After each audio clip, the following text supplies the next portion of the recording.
3. Thank you for joining us at this breakout session, Self-Advocacy, Get What You Need to Find Your Voice.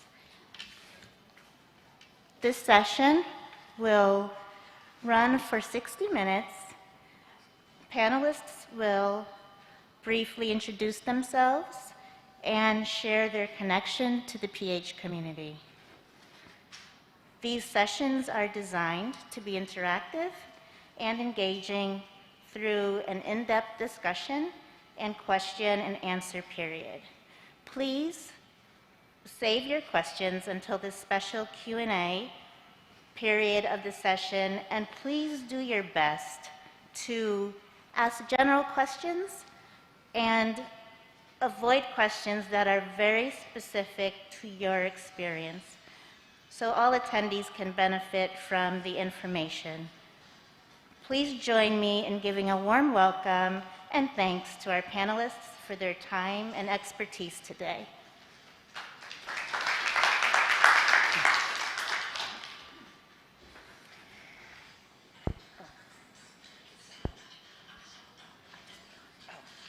Okay. Yes, it's on. Okay.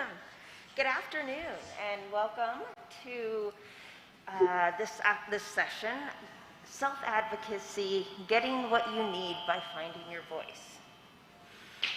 We are your panelists, and we'll introduce ourselves in just a moment, but I wanted to first introduce the topic.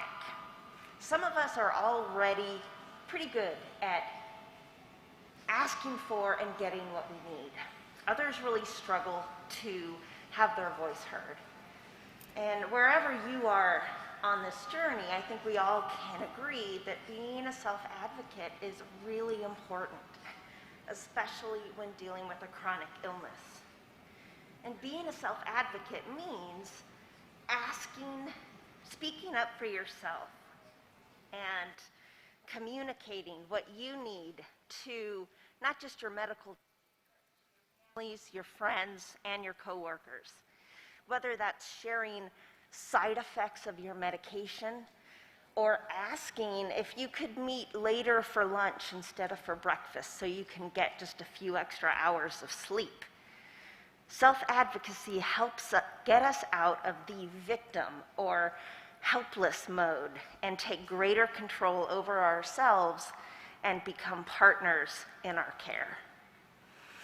So in this session, we're going to talk about what makes self-advocacy challenging, how we might overcome some of these obstacles, and finally offer some tools so that we can all become better self-advocates. And of course, all of this information comes from our experiences and our understanding. And since there will be Q&A, we really hope that you will share your challenges and some of the things that you have done to help you. After all, that's kind of why we're all here. Some of the best ways to learn is from our fellow patients. So with that, we'll introduce ourselves. My name is Nikole DuTemple-Nichols. I was diagnosed with PAH in 2011. I'm from Reno, Nevada, so this humidity is killing me. I am a support group leader, and I'm on the PHA Support Group Advisory Board. This is my very first conference, and I am really excited to be here. Thanks, Nicole. I'm Colleen Brunetti. I have been a pulmonary hypertension patient for 14 and a half years. I am on the Board of Trustees, and this is my outgoing time, so I'll be the chair of the board for one more month and then hand over the reins. And I come from West Hartford, Connecticut, mom to 2 kids, ages 7 and 15, and a small zoo at home of 2 cats and a dog and a husband. Hi, everyone. My name is Diane Ramirez, and I've had pulmonary arterial hypertension for 35 years.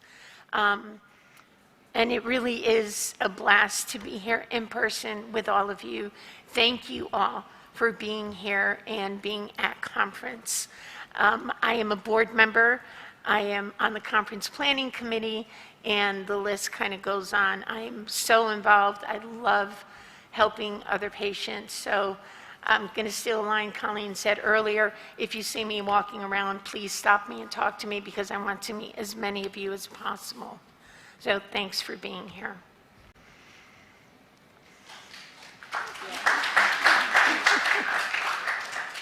All right, so try them. There we go. Thank you. So we're going to start out with sort of defining the problem that we're here to address, which is self-advocacy, which can be very challenging. So we wanted to talk a little bit about some of the reasons self-advocacy is so hard.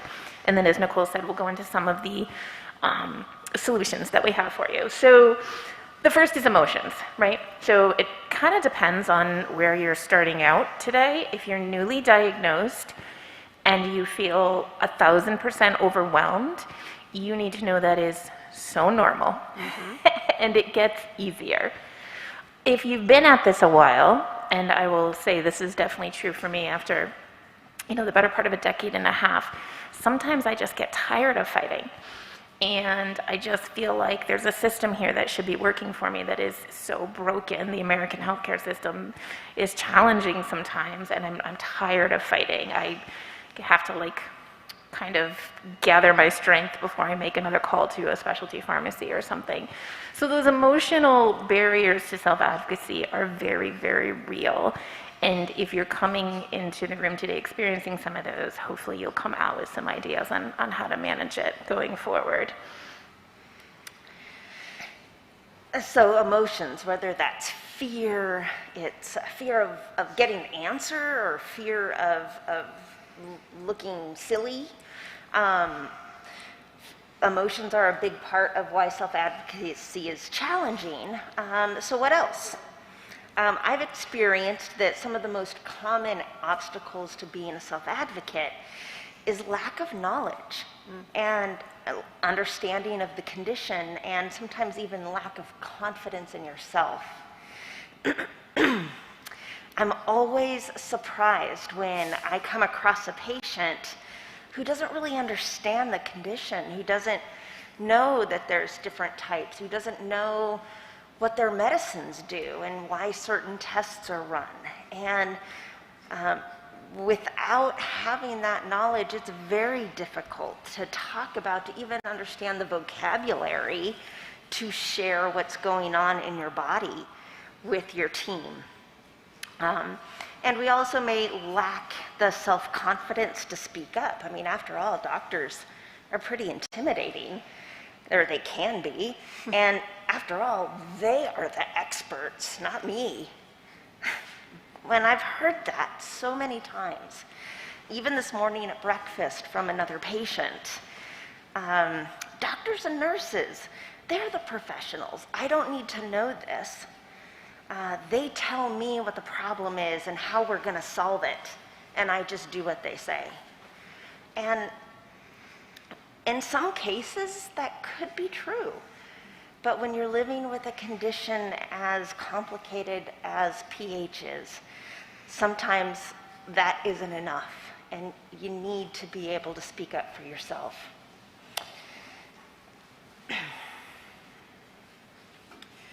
So Nikole and Colleen talked about fear, talked about having nerves, a little bit of the confusion, and we've all been doing this for a little while, and sometimes the fear and the nerves don't go away.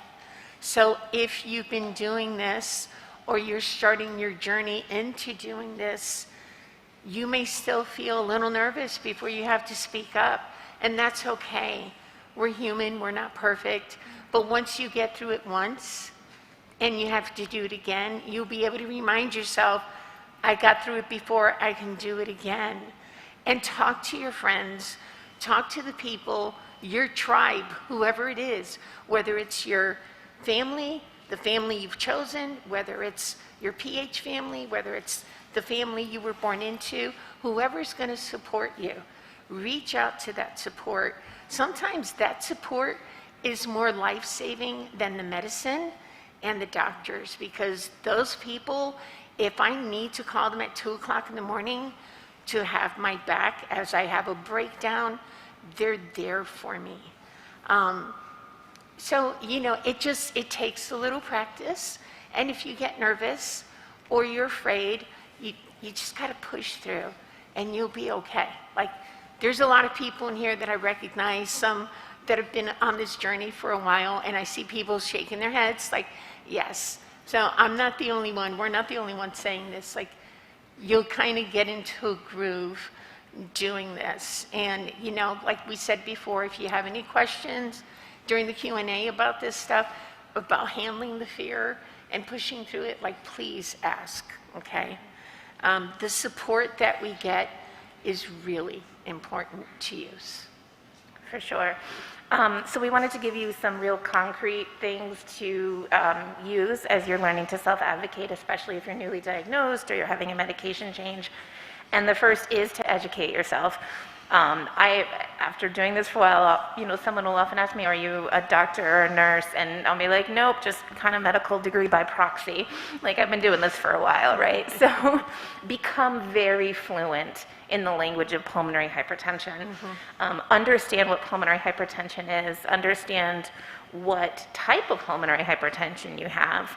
Understand what the medications are that you're on by name, and what some of the other ones that are out there that you may want to take advantage of someday. And the PH Association website is just a treasure trove of information for this. It's all broken down in really easy to understand language. There are educational videos where you can go and just get all of that information. When I was first diagnosed, after I had kind of gotten through the initial hard part and started to educate myself, I could rattle off all the medications that are on the market. I can't actually do that anymore because we have so many of them.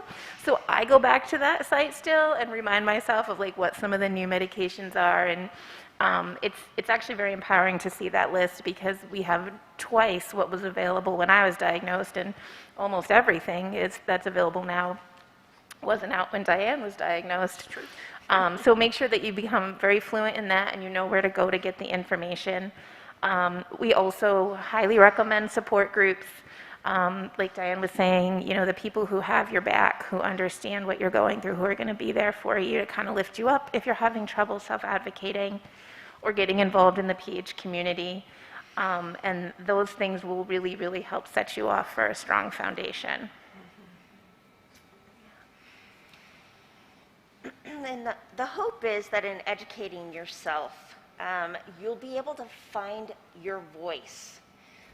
That will expand your options and allow you to learn from those who've come before you. There are many in our community who have been at this journey for a really long time, and there are many who are just starting out.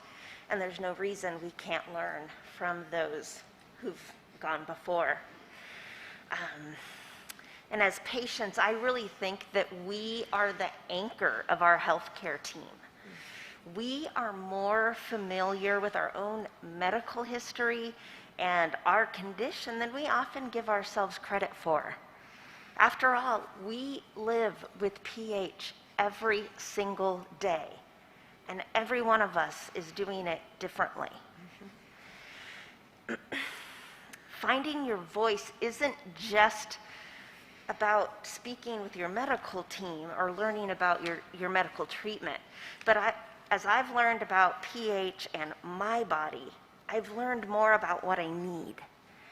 I know that exercise is and always has been really important to me.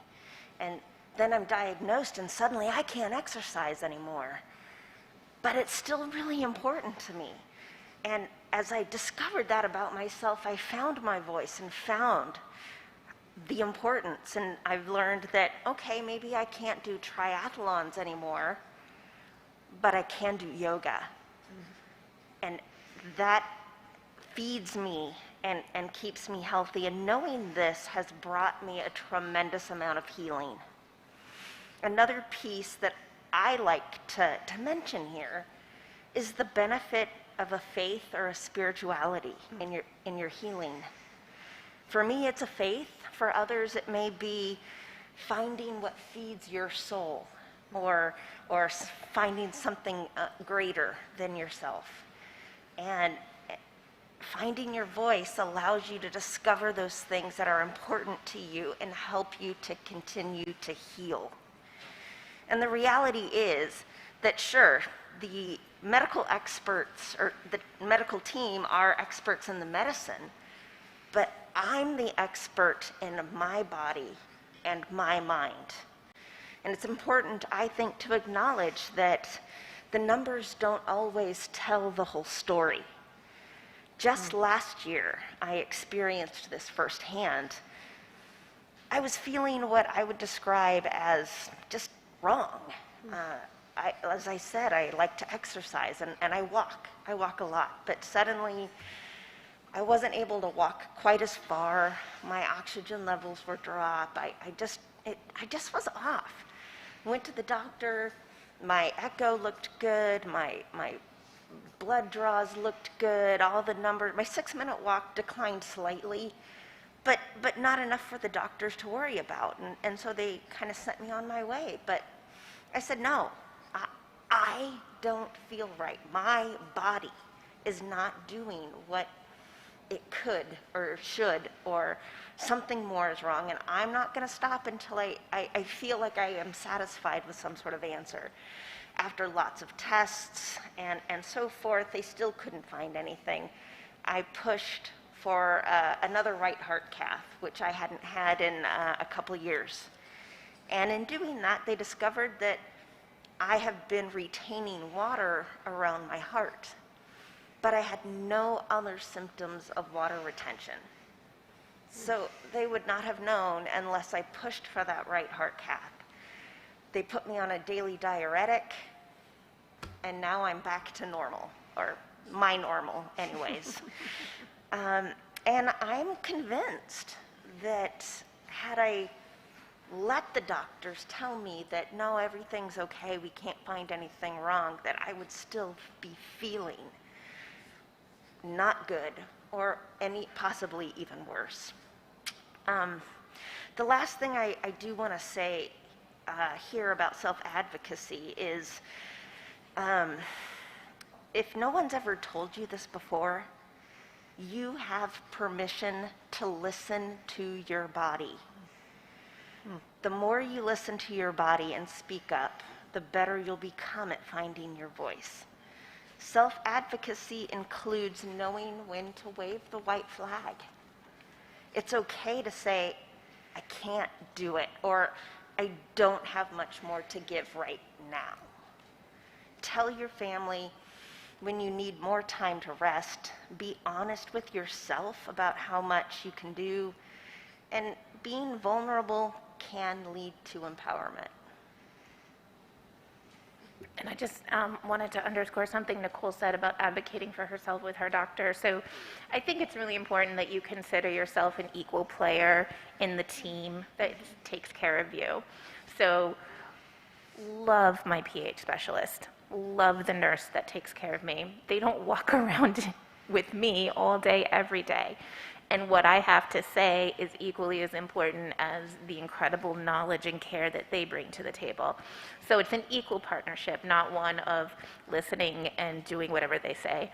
And if you are having a doctor that is responsible for your care who isn't listening to you, just a little tip, ask them to write down in their medical chart that they're refusing to do the test you're asking for, or chalking it up to something that you feel isn't right, and just have it documented so that there is a paper trail there that if something does end up needing it to be addressed, as it was for Nikole, that you have some background for that, especially if you do have to kind of get messy about getting done what you need to get done, and it's okay to get messy sometimes. But I just wanted to add that. Excuse me. So, we've talked about working through the fear and having the nerves and finding your voice and using different tools. And I just want to go into some of the tools that the PH Association has. But before I do that, I just realized, were you going to talk more about like your own box? Sure, I can do that now. Okay, so I have, Sorry. it's okay. I have a little theory about Western medicine. So Western medicine is a box, right? These are the tests we can offer you. These are the medications we can offer you.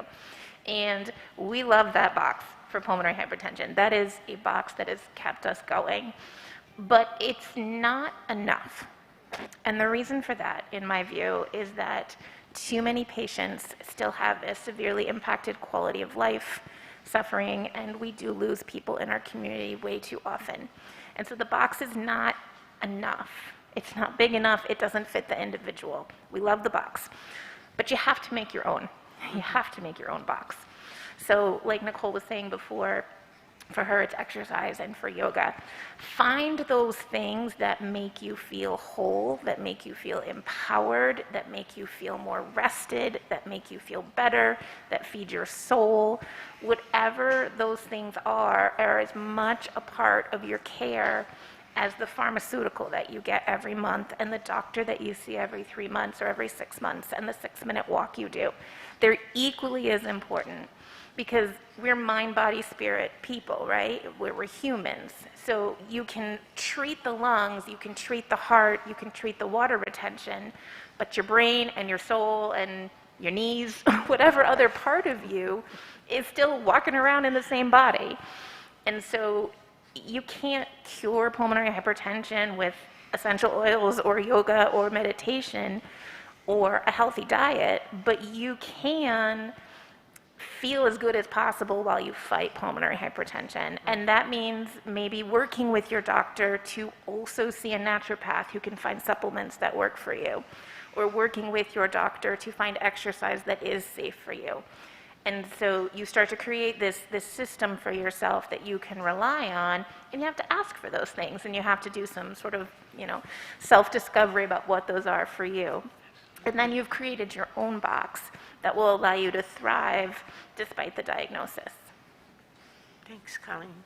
One of the things about this box is that it's going to change with time, and be very forgiving of the box that no longer works and make yourself another one, because that's life. If you didn't have PH, it would be a different box, right? Work, home life, kids growing up, going to school. So it's the same thing with pulmonary hypertension. The boxes change, so we have to be flexible, okay? I've recently gone through changes with my health. I was a power walker and doing all kinds of stuff, and I've got a little oxygen machine that I have to wear when I'm walking a lot or when I get tired. And I wasn't happy about it. I'm not like dancing for joy that I'm like on oxygen intermittently, but it helps me feel better. I've been through this before. I know I can get through it again, right? That's it. It's a mantra I have to keep saying to myself. And when I can't say it to me, Nikole or Colleen will say it to me. You can do this. That's the support that we all need. And as far as some of the actual tools that you can have access to, and this is all free stuff, by the way. So the Pulmonary Hypertension Association has an Empowered Patient Toolkit. It is under so it's a really big website. If you go to where it has a title for patients, there's a drop-down menu in there. This Empowered Patient Toolkit has everything you need to learn. You can print it, you can carry it with you, you can take notes, you can list all of your medicines, all of your doctors, all your testing results, and as it changes, you can download it, print it again, and have it with you. You can use this stuff to learn more about your actual illness, and if by chance you happen to see another doctor for whatever reason, you are empowered with actual information that you have with you. And you'd be surprised, the information sticks after a while. Even if you don't want to learn it, you're going to learn it. But there are other things you can do. There are a couple of people on Facebook and on Instagram that do free public speaking tips and tricks.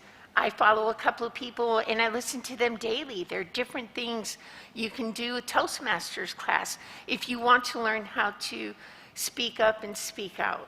Right? There are different things you can try. Please try, because this is your life. We're not here I mean, well, we are here because we want to socialize, but we're here because our illness brought us here. And the illness is, there are times where it's really difficult to deal with, and it takes a lot of energy. And I cannot do it alone, ever. So if I can learn about my illness, about my medicine, why this medicine works, what it does, and who all my doctors are, and different tricks, and listen to someone on Facebook or Instagram who's talking about finding your voice in public speaking, that's just going to help me be a better person, which will help me get through pulmonary hypertension a little better a day at a time. So just take whatever information you can and use it. And they're tools, so we have to just keep them sharp and just keep trying. And if you try one thing and it doesn't work, then try the next thing. Just keep going. Great. And a couple other tools for you to take away. I'm not wearing one right now, but it's a good idea to get a medical bracelet. Yes. And actually, have your emergency contact on there. I have the medications that they can't give me in case of an emergency. So nitrates are counterindicated with a couple of pulmonary hypertension medications. So mine says no nitrates, right? Sometimes you even have to advocate for yourself when you're maybe passed out or whatever it is. Always have a list of medications with you in some form. Mine are in my phone under my in case of emergency button. My husband keeps a list in his phone in case he's the one who needs to step in and advocate for me. If you have to go to the hospital, you're going to be educating the people around you about your disease state while you're being cared for. And so having all those things at your fingertips are really good. It's also a form of self-advocacy to bring another advocate. So if you can bring someone with you to a medical appointment or to an emergency who can speak for you if you're feeling so poorly that you'd rather not, that's a really good idea. And then I did just want to take a moment before we go to the Q&A to address advocating with specialty pharmacies or insurance companies, the big ones who we spend a lot of time talking to. Hopefully everything goes smooth, right? When you order your medications, or it's January and a new year is starting, but a lot of times it doesn't. And so how do you self-advocate through this huge company where you're being pushed around the call centers and such? So I have a couple of things I do. If things are not going great and I need to start getting messy, I will take down the time and the name of the person I've spoken to. If it's getting really messy and I'm having to make repeat calls to one of these companies to get something situated, I'll start like this. So I just wanted to confirm that this call is being recorded for quality and training purposes. They say, yes, ma'am, it is. I said, great. If this call does not solve my problem, or the problem is not solved in the way which we agree, we're going to pull the recording of this call so that we're all on the same page about what was supposed to happen. And then I launch into what I need. This saved me $7,000 last year because there was a mistake that was made. It was not my mistake. And fought it and fought it and fought it. They pulled the recording of the call and they called me back, then they're like, oopsies. So I was reimbursed. So don't be afraid to be a little, politely cranky, right? We don't want to yell at the poor person on the other end of the phone. It is not their fault. You were never talking to the person who is actually causing the problem. But it's okay to be firm.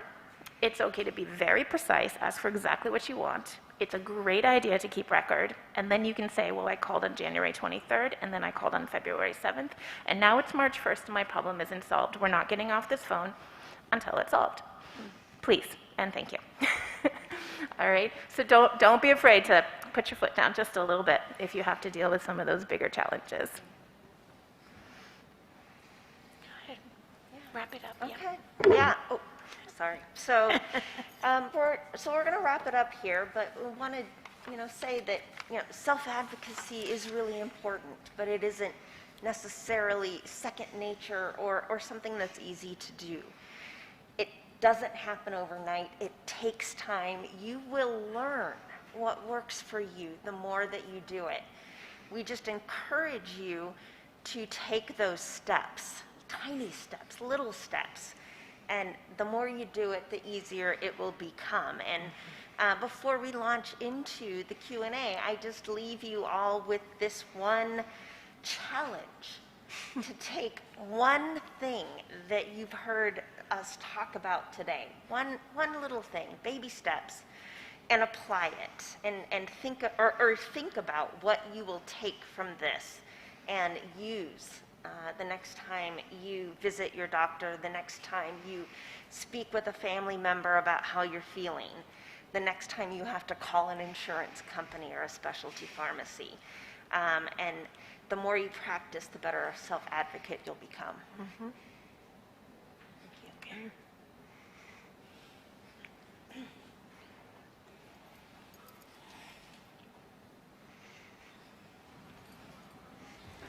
Thank you Thank you. for this, really timely discussion. So now is the time for our questions and answers. Before we start, I'd like to make a few of the announcements. One, please raise your hand and I will bring the microphone to you if you have a question. Please speak into the microphone as I pass it around so others can hear, and please ask one question at a time so others have a chance to ask a question as well. We will try to give everyone a chance to ask a question, and then you can ask additional questions. Panelists, please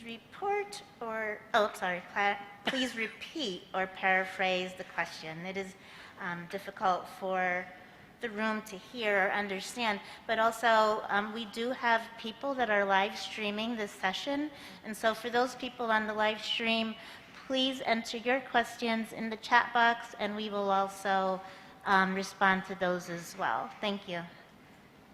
So we're opening it up to Q&A. So just raise your hand. Nobody's raising their hand.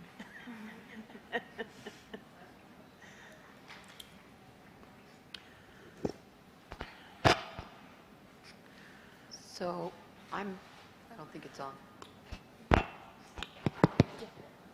I'm just too quiet. Oh, there you go. Nobody's ever told me that before. So I'm having a giant problem with the specialty pharmacies. Don't want to get into specifics of it, but there is a solution, but the pharmacy is refusing to do it so far. Does PHA have any information about, how do I know if what I'm asking is reasonable or not? So I guess it would depend on what you're asking, and we are going to try to avoid the specifics too much. Let's talk after. But yes, so if you go onto the PHA website, there is a specialty pharmacy feedback form that you can fill out with your name, the name of your pharmacy, the medication in question, and the issue you're having. And that will get kicked over to staff at PHA and then sent directly to someone with some decision-making and intervention power at the specialty pharmacy in question. You can also use this form for accolades and to tell them they're doing a good job. Like, we don't just want to beat on them, but that is a good tool, especially if you kind of run out of options yourself, then we can kind of help you get into the system a little bit deeper with someone. And you talk about self-advocacy, that form actually came about because I was in a fight with one of my specialty pharmacies, and Reno Aldrighetti, our CEO at the time, started working with me, and we created this form in order to be able to kind of add a level of accountability and a little bit more direct contact with some of the people, because again, the person on the phone is never the one who's actually caused the problem. So, but we chat after, see if,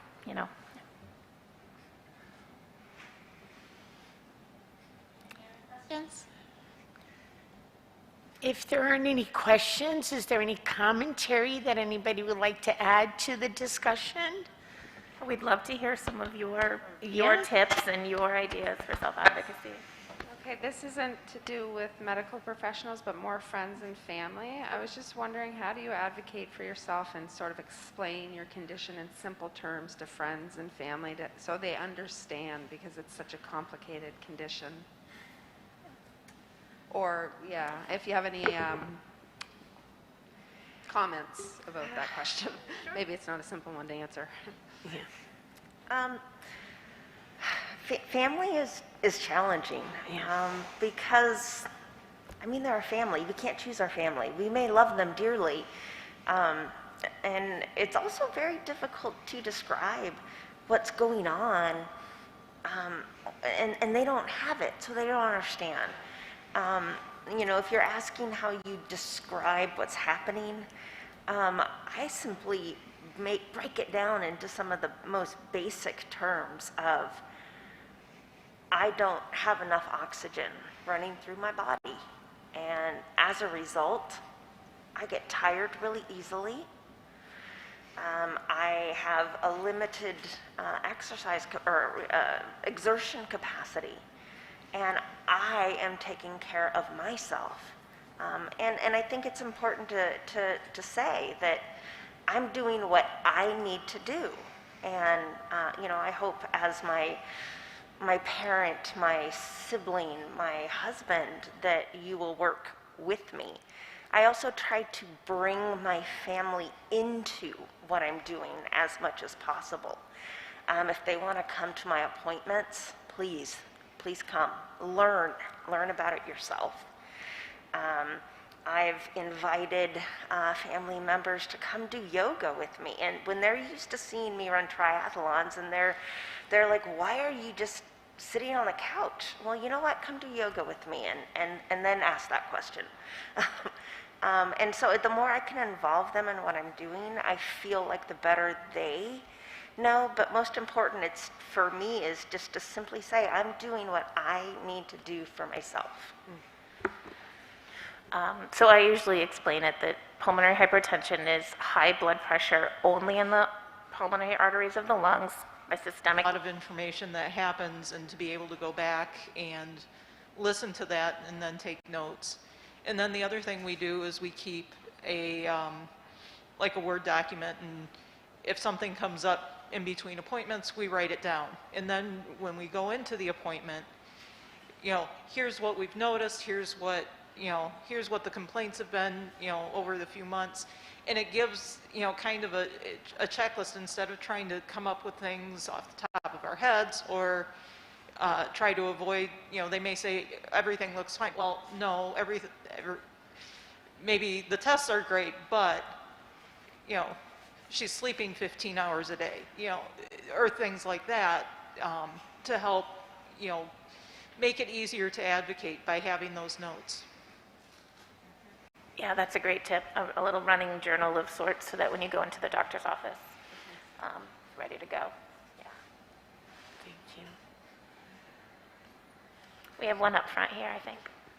Again, we have. One of the things I learned was from a nurse whose child had PH, and it's in a waiting room, and she said if they won't do a procedure or approve of something, demand that they write a letter stating that they can guarantee you don't need it. And she said she's been able to push a lot of things that way. That's a good point.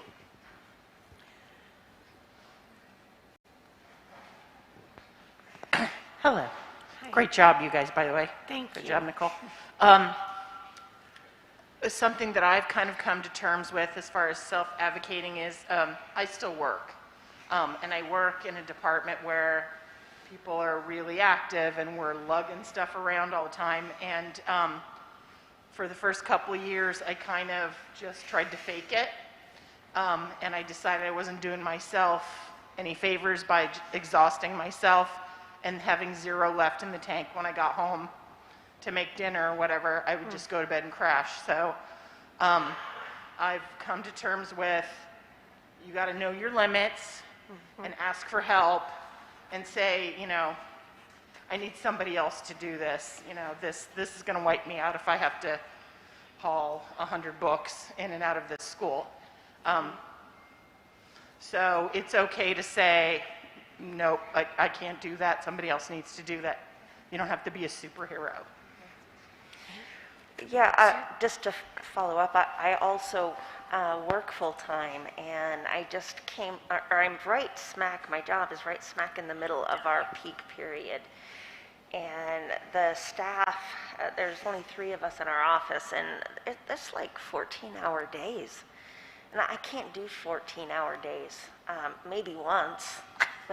And it's important. It's really important to share what you know your limitations are and be firm on that. I have to remind myself of that constantly. I said, look, I need some help. If you really want to get this done, I am working as hard as I can, but I need some help to get A, B, and C done. And surprisingly, when I've done that, they've always come through.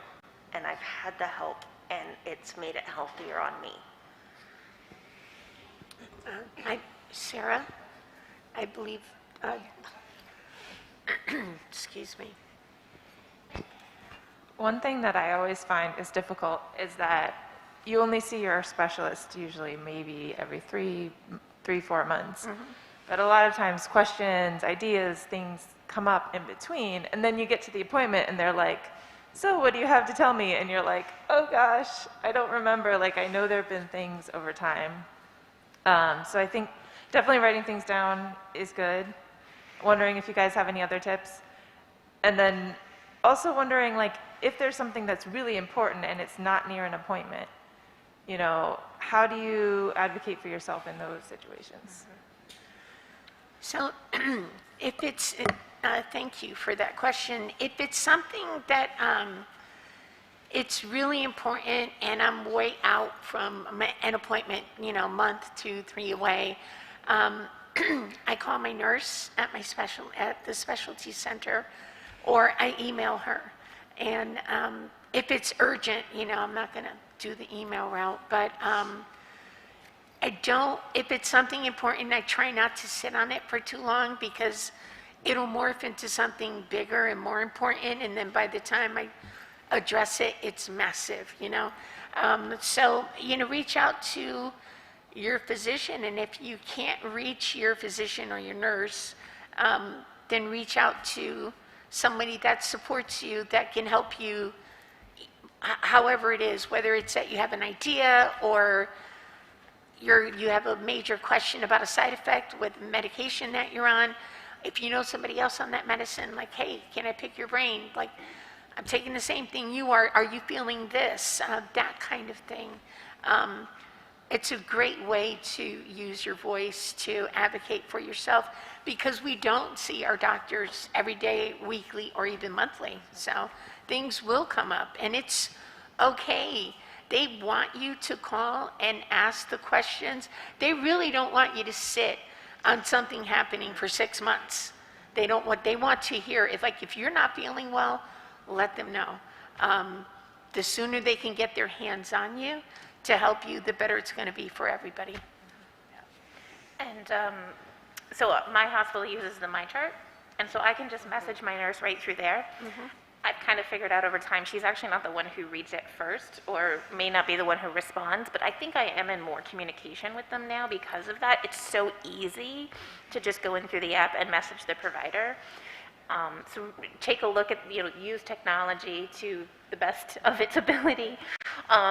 And I did want to underscore what Diane said about, they want you to reach out. We're so lucky in this community. The level of empathy and compassion that so many of our medical care providers have for us is really exceptional. And they didn't get into this field to check a box. They got into this field because they want to help us feel better. So form a relationship with your team. I sent the insurance advocate at my hospital flowers this year because, man, that woman got put through it. Like, we're in this for a long haul. Make it a relationship where it works for everybody. Absolutely. I'll also add, I second everything that Diane and Colleen said, but tracking things, writing things down. I used to have a little notebook, and I still have it, but I found that it just wasn't helpful because whenever I had a thought, I didn't have it in my hands. Notes, little notes on my phone, because I always have my phone. Who does not always have their phone these days? Some maybe, but and I got a question, I type it there, and I have a whole list on my phone of things, and I could go to it when it's time for the appointment. And also, depending on what the issue is, I encourage you to really pay attention to what's happening in PHA. Because, for example, when supply chain was an issue, I know PHA really tried to respond to that. When our copay assistance programs were running out of money and meant some couldn't pay for their meds, PHA tried to help and tried to advocate for those. So depending on what issue is happening, I know PHA really is a tremendous resource if you tap into it. And I'd encourage everyone to really stay on top of what's happening in organization. Yeah, and from the organization's perspective, we need you all to tell us what you're experiencing. So either posting it in, one of the Facebook groups, or you can always reach out to, one of the board member patients who's around on Facebook a lot or whatever. Call the office, fill out the specialty pharmacy form. If we start seeing trends or large numbers of patients dealing with the same issue, that's our clue that we're here to help and to serve the community, and that's our clue that maybe we need to look into this more. So when you advocate for yourself by contacting PHA, you are helping the greater community, especially if it's something like a supply chain issue or financial assistance issues. You're experiencing it first, and if you let us know, then we can do whatever we can to help.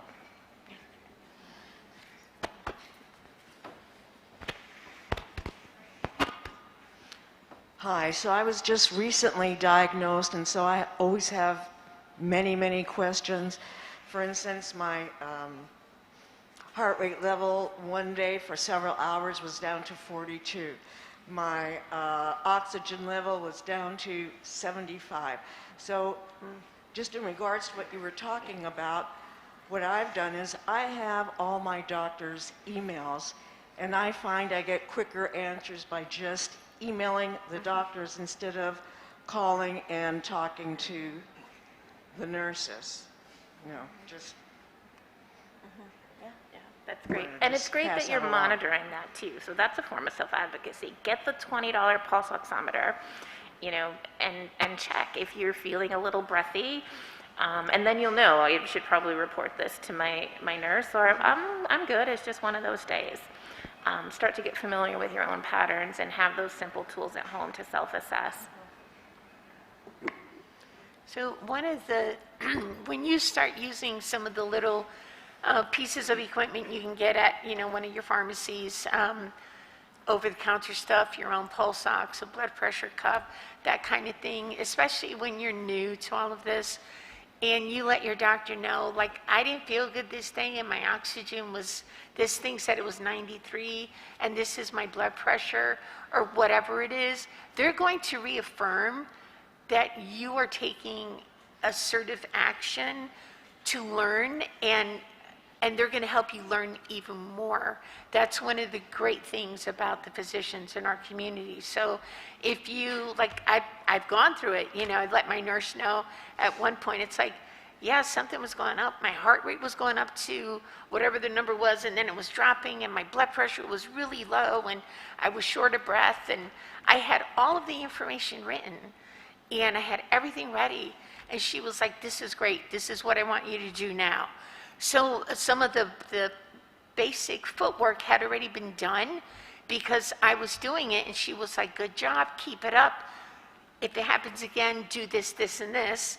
And it helps us, empower us to want to do more. That's the funny thing when you start, like, I found my voice a long time ago, and now, like, I can't shut up, so, once you find it and you get into a groove with it, they're going to be like, oh my God, we created a monster, because you're going to advocate for yourself, and then you're going to advocate for others. And it really is a real good feeling when you get to that point. Yeah, and we are getting close to the end here, I think. So I will just do a little bit of a plug. So we're obviously, very passionate about self-advocacy, but Diane and I especially have spent a lot of time doing advocacy for the community because it's up to us, all of us collectively, like I said before. So there are sessions later about becoming an advocate, doing like political advocacy and outreach. And I'm telling you, it is so therapeutic to turn the skills you've had in learning to advocate for yourself and turning outward and starting to advocate for the community as a whole and making a real tangible impact so that all of us collectively have a better tomorrow. So I just wanted to encourage you to think about trying to learn a little bit more about that this weekend if that speaks to you. Yeah, absolutely. It's kind of a natural flow, so the more you advocate for yourself, the better you get at it, and the more you want to help others get to that point. And one of the next steps is to advocate on a very broad, general basis for our community. So we've been to Capitol Hill many times. We have met with too many representatives and senators to be able to count, working on pieces of legislation that help all of us. So I'm not going to get, I could really go on a roll with that because I love it so much, but I learned how to do that by learning how to speak up and speak out for myself. And now I want to help all of us get to a better place. So, they go hand in hand. I think there's one last question.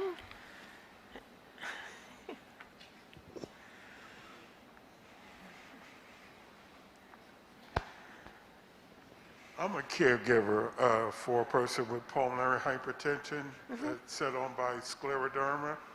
And what can I do as a person to help other people who encounter my wife to deal with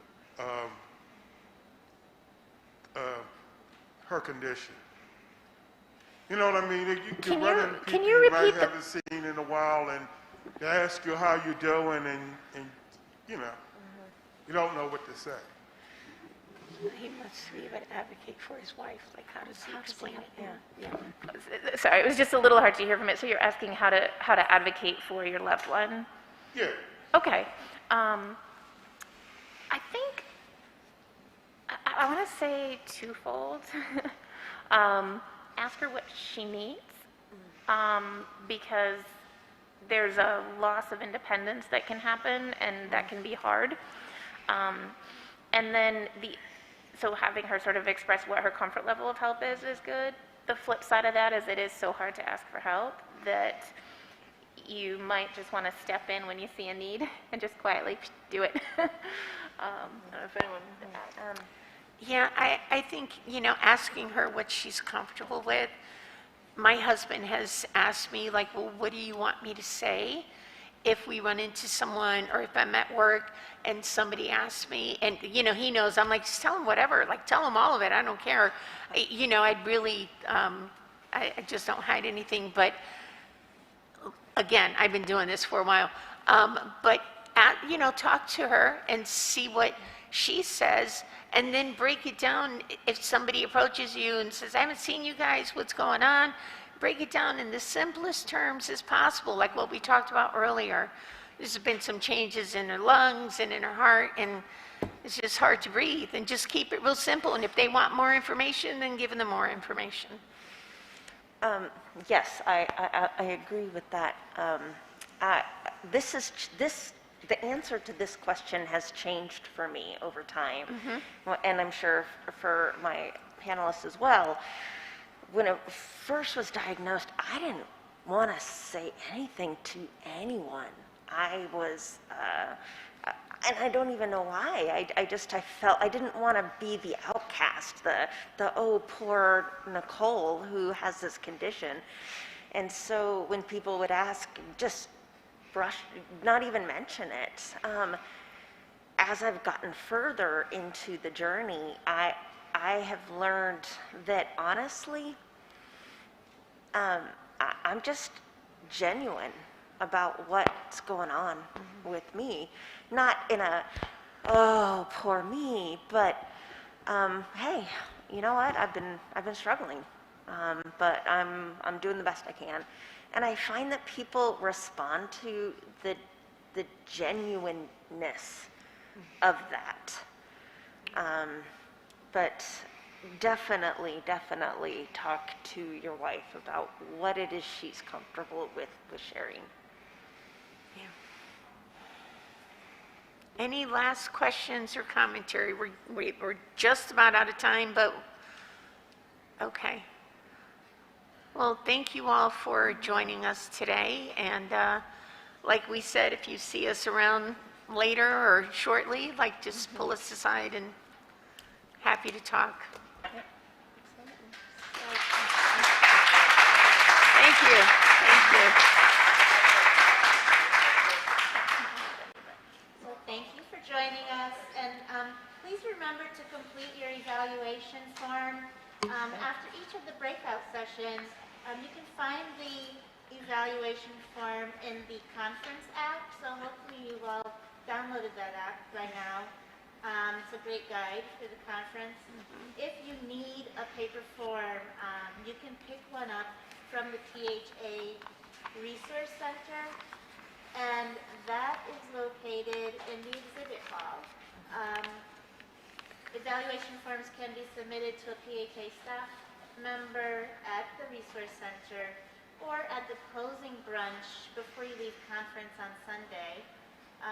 Please check your app and or your program book to see what is next on the conference agenda. Please help us by exiting the room so we can prepare for the next session. Our panelists may be available for conversations outside of the room. Thank you for participating, and thanks again to all of our panelists, and thank you to all the people who are logged on to the session. Have a great day. Thanks, everyone. Have a good afternoon.